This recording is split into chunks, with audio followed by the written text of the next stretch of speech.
Hello, good morning. Today in the series of ongoing video lectures of Shalakatantra, I am going to present the topic Sarvat Rog, specifically Abhisyan and Sarvat Rog in general. So let's start the topic.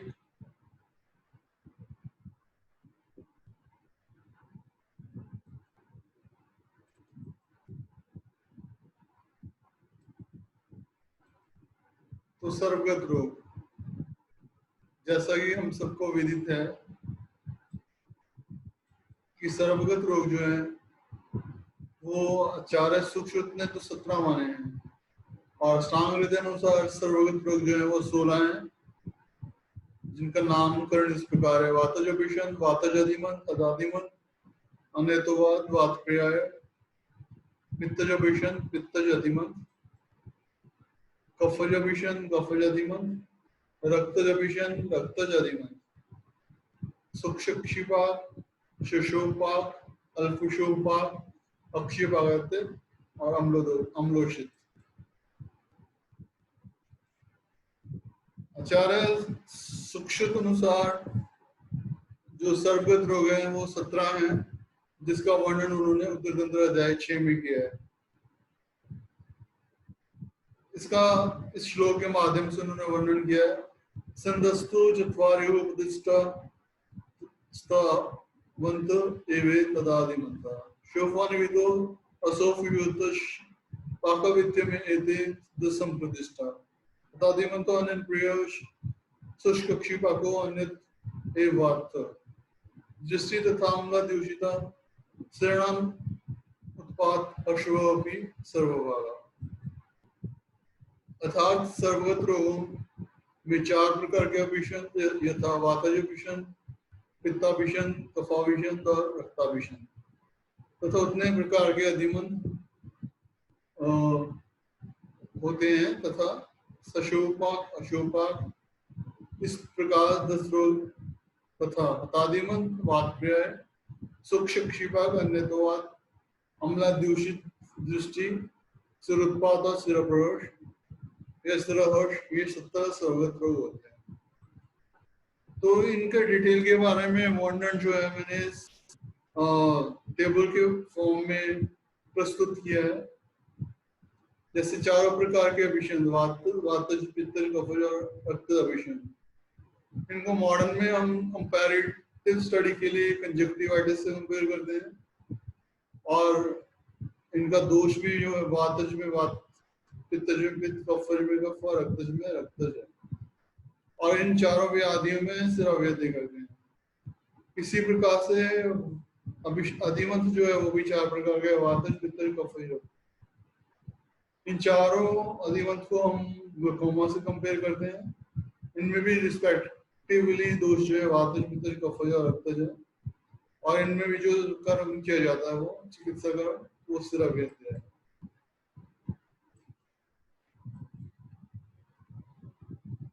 तो जो 9वीं व्याधि है वो हताधिमंत, इसको modern में हम absolute glaucoma से compare करते हैं। इसमें दोष वातज है और ये असाध्य व्याधि मानी हुई है। उसके पश्चात जो है सशोपाक, इसका मॉडर्न जो है आधुनिक नाम पेनोप्थेल्माइटिस या उससे इसमें कंपेयर करते हैं। इसमें दोष सनिपातज और इसमें भी सिरावेदी काम करते हैं। 11वां रोग जो है वो अशोपाक, जिसको एंडोप्थेल्माइटिस कहते हैं। इसमें दोष सनिपातज और इसमें सिरावेदी काम करते हैं। अगली व्याधि जो है वो सूक्ष्मक्षिपाक, इसको हम आधुनिक दृष्टि से जीरोसिस और जीरोप्थैल्मिया से कंपेयर करते हैं। इसमें दोष वातज है और ये अशस्त्रकृत असाध्य व्याधि है। अगली 13वें नंबर की व्याधि वातप्रियाय है। इसका कंपैरिजन हम ट्राइजेमिनल न्यूरोलॉजी से करते हैं। इसमें दोष वातज है और इसकी चिकित्सा सिराव्याधि है। 14वीं व्याधि जो है अनेतोवात है। इसको मॉडर्न में हम रेफर्ड पेन से कंपेयर करते हैं। इसमें दोष वातज और इसमें भी सिराव्याधि कर्म करते हैं। 15वां व्याधि जो है अम्ला दूषित है, उसको हम ऑर्बिटल सेलुलाइटिस से कंपेयर करते हैं। इसमें पित्तज दोष ये भी अशस्त्र पित्त साध्य रहती है। 16वीं व्याधि सिरोत्पात है, जिसको हम प्री सेप्टल ऑर्बिटल सेलुलाइटिस से कंपेयर करते हैं। इसका दोष रक्तचाप, इसमें सिरा व्याधि करते हैं। 17th व्याधि जो है सिरा प्रवर्ष है, इसको हम पोस्ट सेप्टल ऑर्बिटल सेलुलाइटिस से कंपेयर करते हैं। इसमें दोष रक्तचाप, इसका चिकित्सा सिरा और व्याधि करना है। तो हमने देखा ये 17 व्याधि हैं जो इसमें हतादिमन असाध्य है और सूक्ष्मपाक और अम्ला दूषित, ये अशस्त्र की तो औषध साध्य व्याधि हैं। बाकी 14 व्याधियां हैं, इनमें सिरा व्याधि करते हैं। जैसा आपको विदित होगा कि सिरा व्याधियां 15 होती हैं, तो उसमें से 14 जो है वो सर्वगत रोगों में है। सिर्फ एक व्याधि जो है वो है लस, उसमें सिरा व्याधि करते हैं, जो संधिगत रोग है। इसके बाद हम स्पेसिफिकली जो टॉपिक इसमें करने वाले हैं वो विषांत है। जैसा पहले मैंने बता चुका हूँ, विषांत 4 प्रकार का होता है, वातज, पित्तज, कफज और रक्तज विषांत। तो अभिषंत के विषय में कहा गया है, प्रायण सर्वे नयन में वस्तु ववेद्य अभिषंत निमित्तंगुला तस्मात् अभिषंतम उदीर्यमाण चार देशु हिताय धीमान। अर्थात प्राय सभी नेत्र रोगों का मूल कारण अभिषंत है, अत बुद्धिमान वैद्य अभिषंत का शीघ्र उपचार करें। तो इस श्लोक से अभिषंत की ग्रेविटी, उसकी इंपॉर्टेंस का पता चलता है। इस श्लोक में क्लियरली वर्णित है कि सभी नेत्र रोगों का मूल कारण जो अभिषंत है, इसलिए इसका शीघ्रता से उपचार करना चाहिए। तो हम आते हैं वातज अभिषंत पे। इसका लक्षण है निस्तोदनम, स्तंभन, रोमहर्ष, संघर्ष, पारुष्य, शरवितापन, शुष्क भाव, शिशिर क्षुधा, वाताविमन्य नयने भवन्ति। ये सूक्ष्म अध्याय 6 का 6वां श्लोक है, जिसमें वातज अभिषंत का लक्षण बताया गया है और कहा गया है कि वात दोष के कारण उत्पन्न अभिषंत के नेत्र रोगी में तो स्तंभन, रोमहर्ष, संघर्ष, विशुष्क भाव अर्थात नेत्र का फीचर रहित होना, शीतल अक्षुषाव, ये लक्षण होते हैं। फिर पित्तज अभिषंत, इसका लक्षण है था प्रपाको, शिशिर अभिनंदन, धुमायन, वासमोष, पोषण अक्षुता, पीतक नेत्रता, जो पिता विपन्ने मैंने। तो इसका अर्थ है पित्त दोष युक्त अभिषंत से पीड़ित रोगी के नेत्र में दाह और पाप होता है, शीतल पदार्थ से उनकी इच्छा, धुएं के निकलने की प्रतीति, वाष्प अक्षुश्राव की वजह, उष्ण अक्षुश्राव एवं नेत्रों का पीला होना, ये लक्षण पित्तज अभिषंत के बताए गए हैं। तो यहाँ इस बात को क्लियर करना चाहता हूँ कि मुख्य उत्तर तंत्र अध्याय की 6 में सर्वगत रोगों के लक्षणों का वर्णन किया गया है। उसके पश्चात श्लेष्माभिषंत, इसका लक्षण उष्णाभिनंदा, गुरुता की शोक, कंडुक देव सुतातिशय, श्रावमोह पिछले चविकफविपने नयने भवन्ति। तो ये श्लेष्माभिषंत का लक्षण है, जिसका अर्थ है उष्ण पदार्थ सेवन एवं धूप में बैठने पर आनंद की प्रतीति होना, नेत्र में भारीपन, शोध, कंडू, उपदेश, वेदता, स्पर्श करने में आंखों में अधिक शीतलता की अनुभूति एवं नेत्र से बार बार पिछले वर्ण का स्राव होना, लक्षण का दोष से पीड़ित नेत्र के हैं। इसके पश्चात रक्ताभिषंत का लक्षण आचार्य ने इस प्रकार से वर्णित किया है, तामक्षुता, लोहित नेत्रता, च राजे समन्तादति लोहिताश, तस्य लिंगानि च यानि तानि रक्ताभिबंधे नयने भवन्ति। अर्थात ताम्रवर्ण का अक्षुस्राव, नेत्रों में लालिमा, नेत्रों में चारों ओर लाल वर्ण की रेखाओं का दिखाई देना तथा पित्त प्रकोप के अन्य लक्षणों का प्रादुर्भाव होना, रक्त दोष व्याप्त नेत्र के लक्षण होते हैं। तो इसके पश्चात अभिषंत की चिकित्सा जो हम वातज अभिशन से स्टार्ट करेंगे। तो वातज अभिशन या वाताभिशन की चिकित्सा के विषय में आचार्य सुश्रुत ने उत्तरतंत्र 9वें अध्याय में वर्णन किया है, कोटेशन नंबर 3 और 4 में। आचार्य कहते प्राण सर्पिषा स्निग्धो स्यादधिमंत पीड़ितो स्वेदित्वा यथा न्यायं शिरामोक्षणेन योज्य संपादयेत् वस्तिविदो सम्यक् स्नेह विरेचितो दर्पणपुटपाकेश धूम आश्यतम तथा नसस्नेह परिषेको शिरोवस्ति विरेच। इसका अर्थ है अभिषंद और अधिमंत से पीड़ित रोगी में सर्वप्रथम पुराण गृह से स्नेहन कर्म करके स्वेदन करें। उसके पश्चात उपनासिका ललाट या अपांग प्रदेश की सिरा का यथा न्याय भेदन करके रक्त मोक्षण करें। तत्पश्चात स्नेहपान करा के विरेचन देना चाहिए। विरेचन के अनंतर स्नेह वस्ती अथवा निरोध वस्ती से चिकित्सा दे। तत्पश्चात आचार्य कहते हैं स्थानिक उपचारों के अंतर्गत तर्पण पुटपान धूमपान आश्योतन स्नेह परिषेक एवं शिरोवस्ती व प्रदेश तथा अभ्यंग का प्रयोग करें। तो इसमें जो प्रमुख चिकित्सा है वो रक्त मोक्षण शिरावेद है।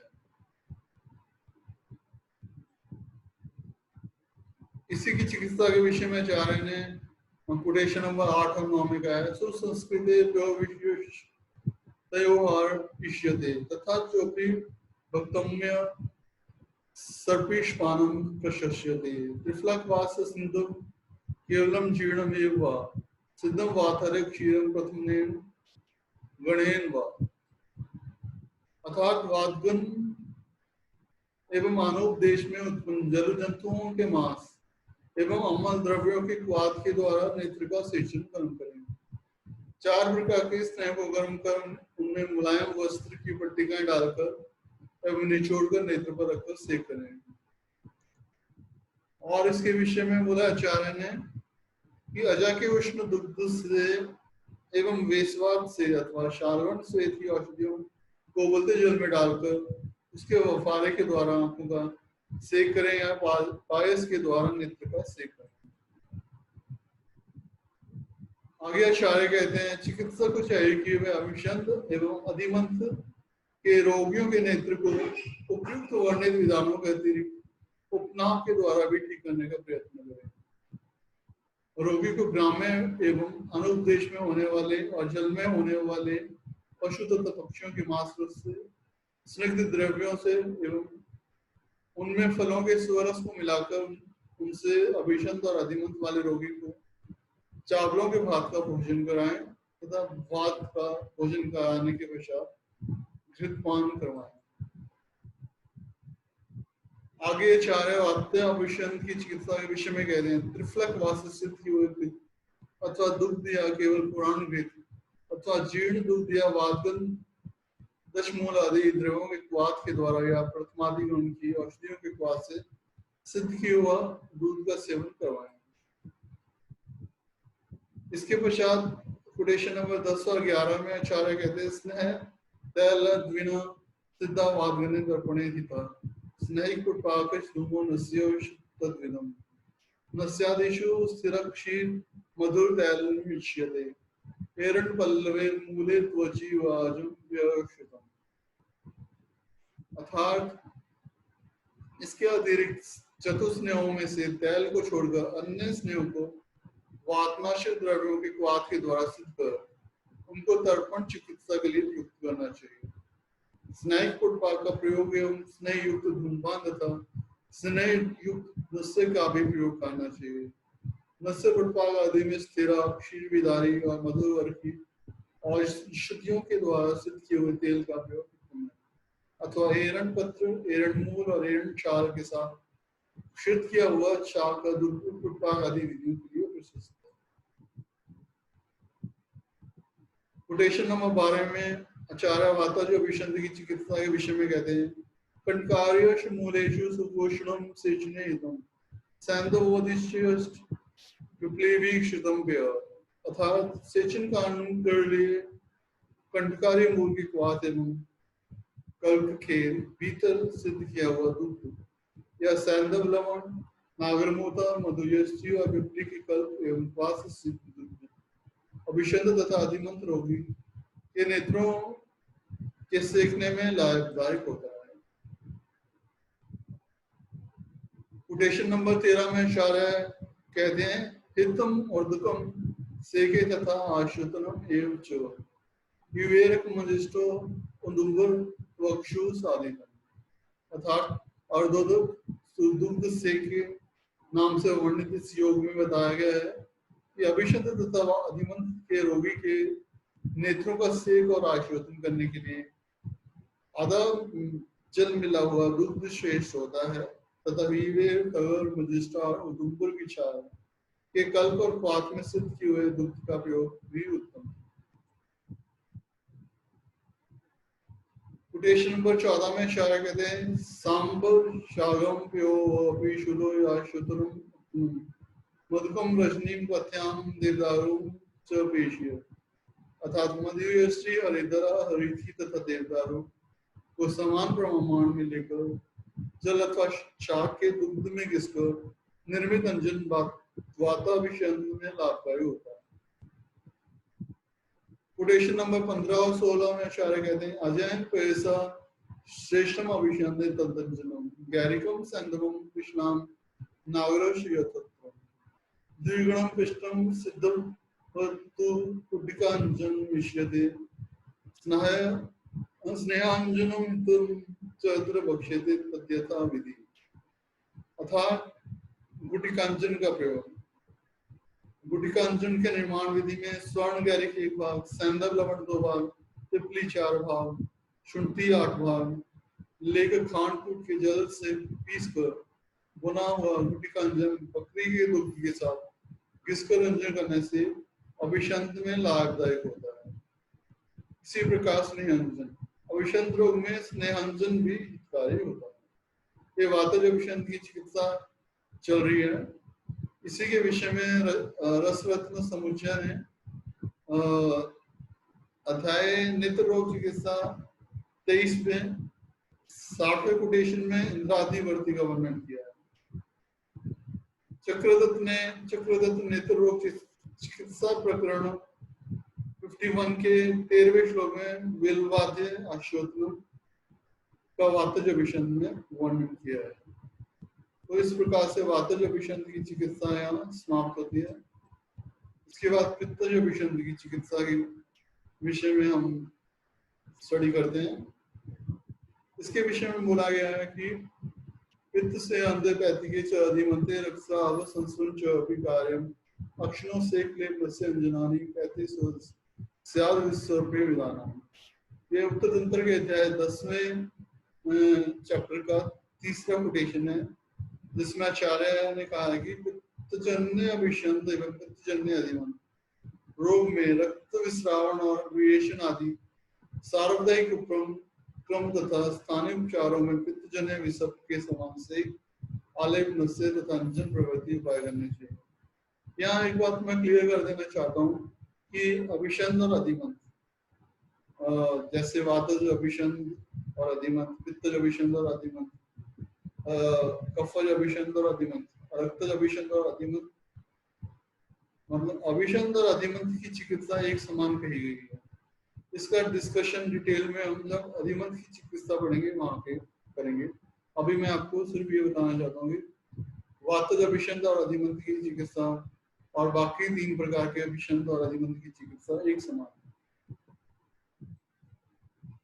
आगे चार कहते हैं, गुंद्राम शालिम शैवलम शैलवेदम दार्वीम वेलापरम रोद्रम ब्रह्म पद्मात्रम शर्करा दर्व विष्णु तालम रोद्रम वेदम पद्मकविश द्राक्षाम श्राद्रम चंद्रम यष्टिकाहम ज्योतिष क्षीरम रात्रि अनंते च पृष्ठवा सर्वे सिद्धम दर्पणे से नस्य सस्तम क्षीरम सिद्धम यतेषु तजम यो यो वर्गव्यस्त एषो अन्यथा वा सम्यं नस्य सार्ध संख्ये अभिनतम क्रिया सर्व पित्तर्य प्रशस्त्य आज उद्वम क्षीर सर्वेश नस्य।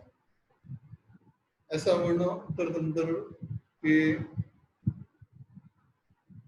चौथे से लेकर छठे कोटेशन में वर्णित है, जिसका अर्थ है उक्त दोनों रोगों में गुंद्राशाली चावल की मूल शैवल पाषाणवे दारो हरिद्रा एला नीलकमल रुद्र पदम पत्र शर्करा दर्भ की जड़ इक्षु की जड़ ताल लोक वेद पद्माक द्राक्षा मधु लालचंदन मधुयष्टि व्योत्सित क्षीर हरिद्रा आनंदमूल, इन द्रव्यों को समान प्रमाण में मिश्रित कर कल्क बना के उससे चतुर्गुण घृत और घृत से चतुर्गुण जल मिलाकर घृत अवशेष पाकर घृत को शामिल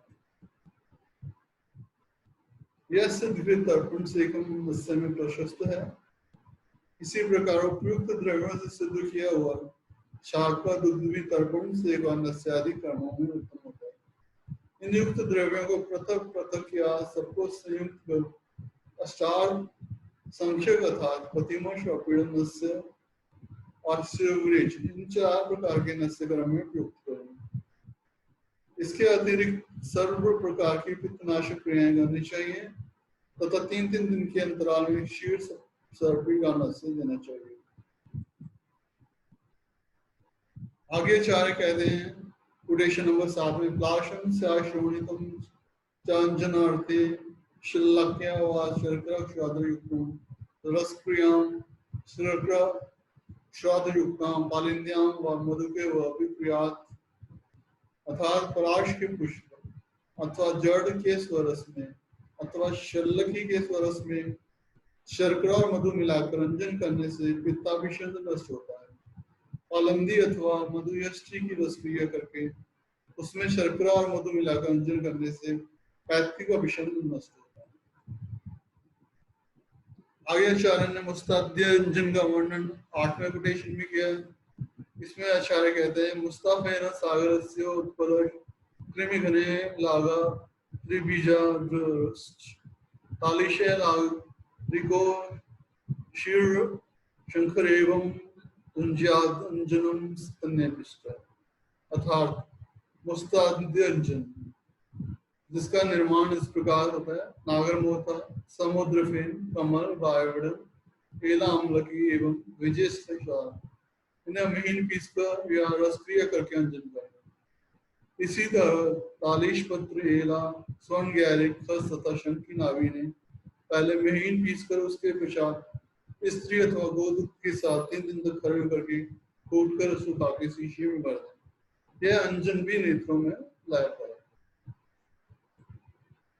इसके पश्चात आचार्य कोटेशन नंबर 9 में कहते हैं चूर्णम कुर्याद अंजनार्थे रसो स्तन्यो कहते दाति स्यंदनाभ्याम योतिष स्तन्यम शातुमम विगष्टम स्वाद्रवेतम कैशुष्य अपि पुष्पम अर्थात आम्लकी एवं साधन दो मीन पीसकर उनकी रसक्रिया करके स्त्री अथवा गोदुग्ध के साथ अंजन करें या सुवर्ण तो स्त्री दुग्ध के साथ घिसकर अथवा केशों के पुष्पों को चूर्णित कर मधु के साथ मिलाकर अंजन करें।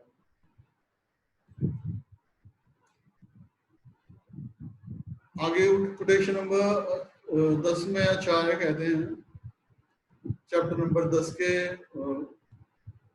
कोटेशन में रौद्रम द्राक्षाम शर्कराम उत्पल नारय क्षीर यष्टि का हवम वचांश पिष्टाक्षीर वर्णगस्य सुपचम द्रुतयोनिविक्षेप चंदनोदुम्बरे च अर्थात लोद्र द्राक्षा शर्करा कमल मूलेठी और त्वचा इन्हें चूर्णित कर दुग्ध के साथ भी इसका अंजन करना चाहिए अथवा वर्ण की छाल को दुग्ध के साथ भी इसका अंजन करें किंवा तोय चंदन और गूलर की छाल इन्हें भी चूर्णित कर स्त्री दुग्ध में भी इसका अंजन करना चाहिए। आगे आचार्य कोटेशन नंबर 11 में कहते हैं क्या रहे हो फेनम सागरस्य अंजनार्थे नारी स्तन्य माक्षिके च अभिव्यस्त योतिस्तन्य स्थापितम इससे काम गोद्रम द्राक्ष शर्करा अर्थात समुद्र फेन को स्त्री दुग्ध एवं मधु में घिसकर अंजन करें अथवा मुलेठी लोदर मुनक्का शर्करा एवं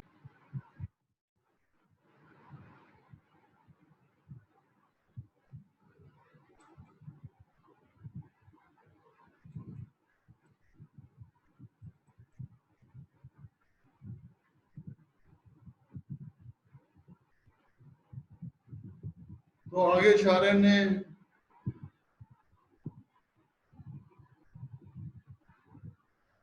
कहा है कि कार्य फेन सागर,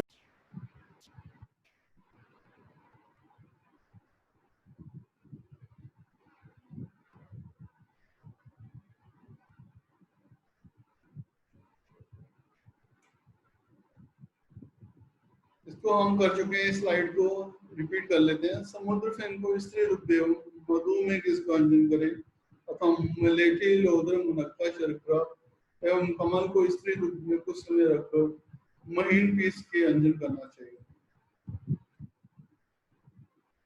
आगे चार कोटेशन नंबर 12 में कहते हैं श्यामा बदम पथ्य माश्योत्ने व सर्पी कृष्णम यष्टि कहम सरोदरम त्योन मिक्षा काश्मरी धात्री पथ्य अस्तु व च हो कटफल अंबु नएव, जो कि उत्तरंतर अध्याय 10 का 12वां कोटेशन है।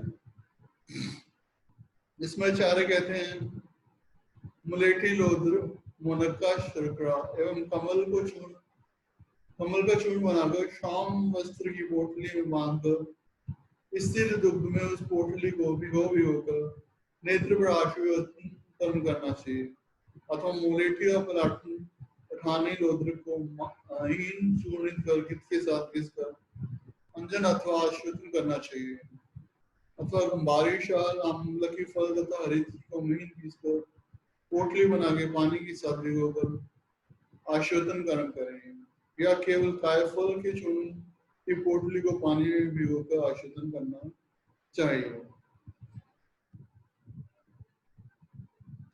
इसके पश्चात श्लेष्मा विषांत चिकित्सा, जिसका वर्णन आचार्य सूत्र 11 में किया है। कोटेशन नंबर 3 में आचार्य कहते हैं सादधि मंतो कब्ज प्रवर्धो जयत शरणामत मोक्ष स्वेदो पीड़न जन धूम से प्रलेप योग है कवल रैश, अर्थात कफ की वृद्धि से उत्पन्न अभिषंद एवं अधिमंत रोगों को प्रथम सेरामोक्षण विधि से दूषित रक्त का नियंत्रित करना चाहिए। रक्तमोक्षण के पश्चात स्वेदन पीड़न से धूमपान सेक प्रलेप एवं कवल ग्रह का प्रयोग करना चाहिए।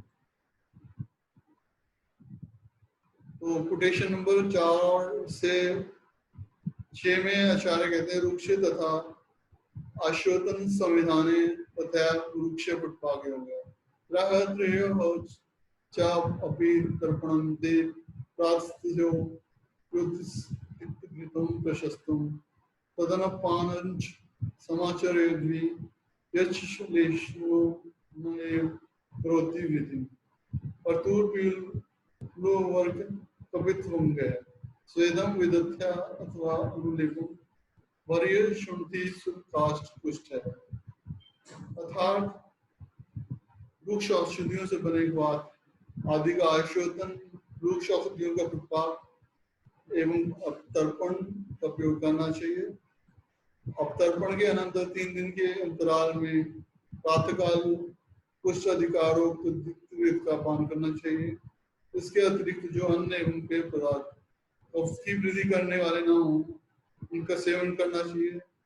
स्वेदन करने के लिए नट आस्फोर फर्नीचर बिल्व मूल या पत्र प्रतूर पीलू तथा कैथ के पत्रों से स्वेदन करना चाहिए अथवा वरिष्ठ सुल्काश और इनका नेत्रों पर लेप करना चाहिए।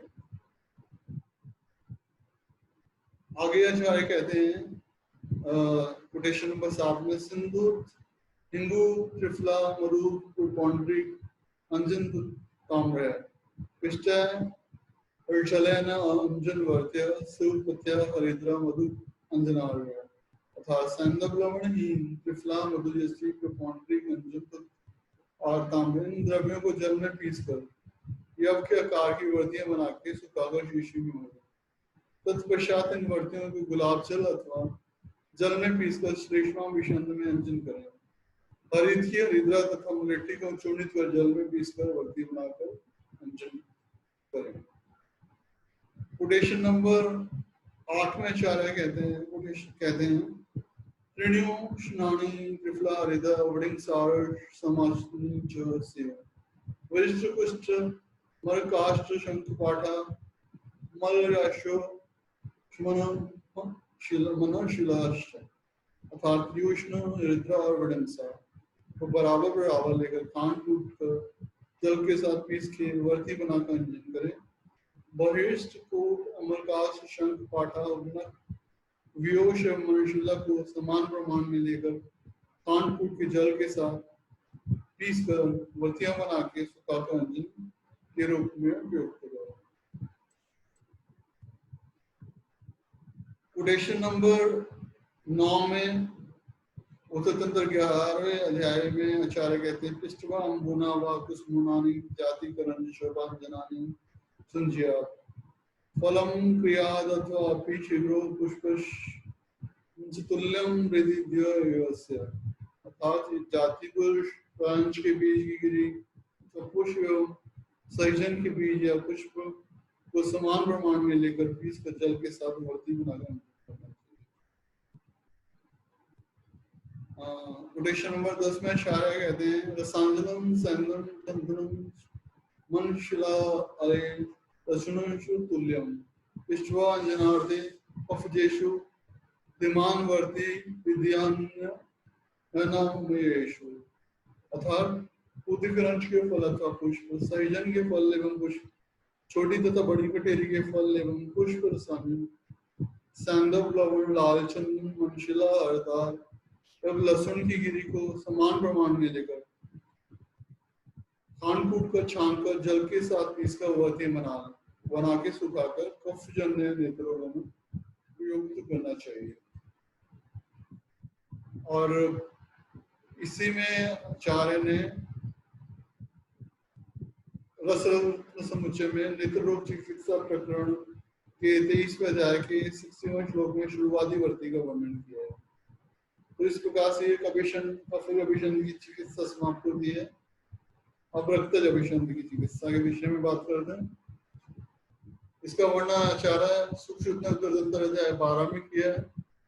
आचार्य कहते हैं मंत्रम सेंदम सिरोत्पादम से अवश्य रक्तजम ठीक विधानेन चिकित्से चतुरो विधान वैद्य और चतुरो अभ्यदान स्निग्धान कम मेन सर्पिष रसे रुदारु अथवा सेरा मोक्षण योजे। ये कोटेशन नंबर 3 और 4 में बताया गया है, जिसका अर्थ है रक्त की दृष्टि से उत्पन्न अधिमम तभिषण सिरोत्पाद सिरप्रोष। इन 4 रोगों की चिकित्सा एक ही प्रकार के क्रम से करनी चाहिए। अतः इन चारों प्रकार की व्याधि से पीड़ित रोगियों को सर्वप्रथम काम्र के पान के द्वारा अंत संशोधनार्थ स्नान करने के पश्चात अधिक मांस रस का सेवन करें। इसके अनंतर रक्त मोक्षण द्वारा अशुद्ध रक्त का निर्हरण करें। कोटेशन नंबर 5 में आचार्य कहते हैं विरक्ति नाम प्रकाम सरस्यास विशोधिये विदेशनी के सिद्धेन सतायुक्तेन सर्पिषा अर्थात रक्त मोक्षण के साथ वातादि दोषों के नाशार्थ त्रिवृत्तादि विदेशिक द्रव्यों के कल्प एवं वात्स्य सिद्ध के वर्गित में शर्करा डालकर विरेचन है। इस प्रकार पूर्ण रूप से विरक्त हुए रोगियों को सिरोविरेचिक द्रव्य सूंघा कर सिर का संशोधन कर्म करना चाहिए। तो कोटेशन नंबर 6 में आचार्य रक्तज अभिषंध की चिकित्सा के विषय में कहते हैं तत्प्रदेय परिसेचनानि नस्यानि दुमाश यथा सर्वमेव आश्योतन अभियंजन दर्पणानि सुनिदाश कार्य पुष्पाक योग अर्थात स्थानिक उपचारों के लिए प्रदेय परिसेचन नस्य धूमपान आश्योतन अभियंजन दर्पण तथा स्निग्ध पुष्पाक का प्रयोग करें। कोटेशन नंबर 7 में आचार्य ने रक्तज अभिषंध की चिकित्सा के विषय में कहा है नीलोत्पल और शीर के कंटेरी कालीयष्ट मधु वस्ते रोधन सपद्मक घृत प्रदिग्धय अक्षणों प्रलेपम पूरित कुर्यात् अतः नील कमल खस दारु हरिद्रा अगर मुद्रियष्टि नागरमोथा लोद्र और पद्माक के संभाग ग्रहित चूर्ण को शब्दोत्कृत में मिलाकर नेत्रों के चारों ओर लेप लगाना चाहिए। कोटेशन नंबर 11 और 12 में आचार्य ने इस चिकित्सा के विषय में बोला है। पाटला अर्जुन क्षीरमणि दात्री दात्री विल्वत पुष्पाण्योत वेदोच बिंबिलोटच कुलेषु समजिष्णानि मधुनपिष्टानि क्षुरऋषेन वा रक्ताभिषंद शांत्यर्थ मेदतंजन मिष्यते।